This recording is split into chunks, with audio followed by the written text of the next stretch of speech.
Welcome to the week ahead for financial markets with Mike Smith, Head of Client Education Trading and Senior Analyst at Go Markets.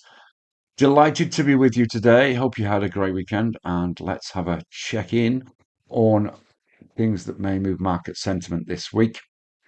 Of course, we're still seeing markets at significantly high levels.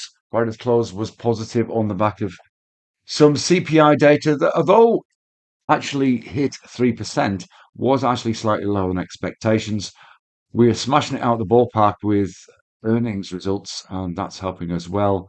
And today we heard across the newswires that Trump and President Xi have got talks planned for this week, which again has buoyed markets a little bit after the tension over the last fortnight. However, in the US, there's no signs of a resolution to the US government shutdown. This may well prove to be a bit of a problem going forward. We have earnings and good data backing things up, but at this stage, with healthcare remaining a sticking point, neither side prepared to move at all. This is becoming concerning. We are, of course, in Fed interest rate decision week. We are expecting a rate cut virtually completely priced in. The debate will be around what the Fed chair telegraphs in the press conference, and of course, the statement that goes along with the rate cut. At this stage, it is expected that there'll be another cut this year and possibly one into early 2026. But it'd be interesting, of course, with inflation being quite sticky, to see if the narrative changes at all, but certainly worth keeping an eye on Wednesday. Of course, US earnings, as we've already suggested, are up and going. We ramp up this week.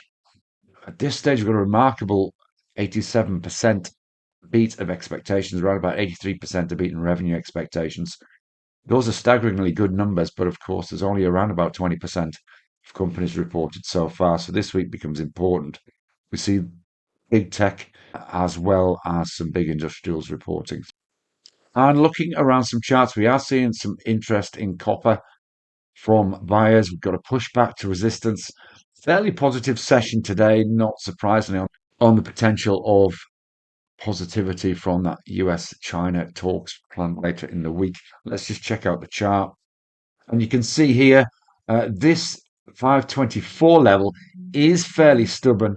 We hit it back here in March before this significant pullback. We had a pullback of major proportions when that 50% tariff on US imports was imposed at the back end of July for that 1st of August intervention. But since then, we've seen a move higher. Retest of 524, another retracement. But you can see there we've got a gap up in today's trading on the back of that trade talk news. And already we've tested that resistance. So this 524 is the level to watch, of course. It's worthwhile being patient to make sure that we do get a breakout. But a move up to 550 is certainly looks technically on the cards, should we do so. One to keep on your radar this week. And of course, you can keep up to date with everything that's going on with our live mark updates on Monday and Thursday. We, of course, have our inner circle on Wednesday that stream on YouTube as well. Let's go to webinar. And of course, our support team is there to help you with whatever you need with your platform and account.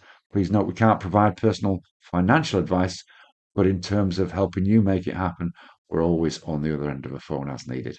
Have a great week. Trade safe and see you again soon. Bye bye for now.